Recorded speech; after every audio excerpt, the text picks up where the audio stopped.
એટલે આમાં કયા ડોક્યુમેન્ટ જોઈએ આંગણવાડીમાં? એ તમને કહું છું. હા એમને 2 ફોટા લાવવાના, હા એમનું આધાર કાર્ડ, હા મેરેજ સર્ટિફિકેટ, હા ચૂંટણી કાર્ડ, જન્મ દાખલો એલસી, હા રેશન કાર્ડ ને લાઇટ બિલ, લાઇટ બિલ. આટલી વસ્તુ મૂકવાની. મેરેજ બરોબર. સર્ટિફિકેટ કાર્ડ ઓકે અને 100 રૂપિયા. અને 100 રૂપિયા બધું કમ્પ્લીટ નાખું. ઓકે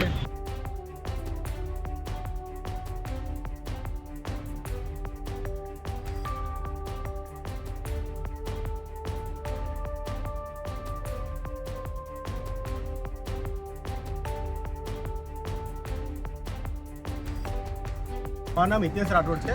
અમારી જોડે વિગતો એવી આવી હતી કે દાણીલીમડા ચાવડી છે.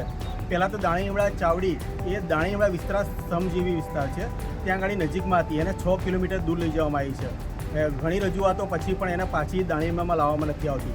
હવે પરિસ્થિતિ એવી બને છે કે દાણીલીમડા ચાવડી છે ત્યાં આગળની પરિસ્થિતિમાં લોકોને ધક્કા ખાવા પડે છે. એક તો ભાડું ભરીને રિક્ષામાં જવું પડે છે. ત્યાં આગળ જાય તો ત્યાં 100 મીટરની અંદરની ત્રિજ્યાની અંદર એડવોકેટ ના હોવા જોઈએ. મતલબ કે સરકારી ચાવડી હોય એની આજુબાજુમાં કોઈ એજન્ટ ના હોવા જોઈએ કોઈ પણ પ્રકારના. તો પણ 3 એજન્ટોના ટેબલ પડેલા હોય છે. અને જે ગરીબ લોકો છે, જે ઓછું ભણેલા છે, એ લોકો જોડે ફોર્મ ભરાવવા માટે 100 રૂપિયાથી લઈને 500 રૂપિયા લેવામાં આવે છે. જો કોઈ ભણેલો ગણેલો ફોર્મ ભરીને જાય અને એને એમ કહે કે ભાઈ મને ટિકિટ આપો, તો ટિકિટ નથી આપતા, ચોખ્ખી ના પાડી દે છે. આપણી સામું ટિકિટ પડી હોય તો એ નથી આપતા અને એમ કહે છે કે અમારી જોડે ફોર્મ ભરાવશો તો ટિકિટ મળે.